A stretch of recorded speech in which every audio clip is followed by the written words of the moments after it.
किन्होंने? पंडित नेहरू को। पंडित नेहरू ने मतलब अपनी लाइफ दे दी,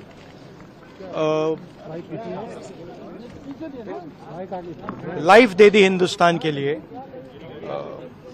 सालों जेल में रहे। अमित शाह जी को शायद हिस्ट्री नहीं मालूम, वो तो मैं एक्सपेक्ट ही नहीं कर सकता हूं कि उनको हिस्ट्री मालूम। वो तो हिस्ट्री को रीराइट करते रहते हैं। ये पूरा का पूरा डिस्ट्रैक्ट करने का है। बेसिक इशू जाति जनगणना और जो भागीदारी है इस देश की, जो धन देश का है, वो किसके हाथों में जा रहा है, ये मेन इशू है। और इस इशू को ये लोग डिस्कस नहीं करना चाहते, इससे डरते हैं, इससे भागते हैं। मगर ये इशू को हम आगे ले जाएंगे और जो गरीब लोगों का हक है वो हम उनको दिलवाएंगे।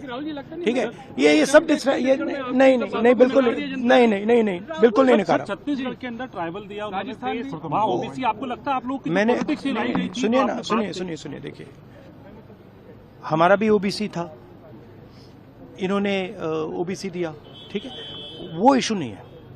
सवाल ये है कि स्ट्रक्चर के अंदर कितनी भागीदारी है। प्रधानमंत्री ओबीसी हैं, मगर सरकार को 90 अफसर चलाते हैं।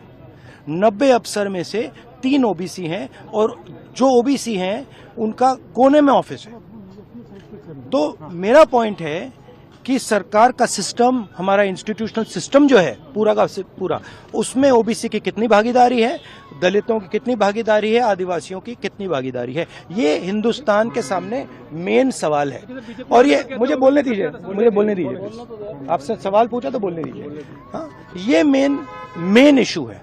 और 24 घंटा ये डिस्ट्रैक्ट करने के लिए कभी जवाहरलाल नेहरू के बारे में बोलेंगे, कभी किसी और के बारे में बोलेंगे। बात भागीदारी की है। Thank you. उसमें उन्होंने, समीक्षा ने यह भी कहा कि भारत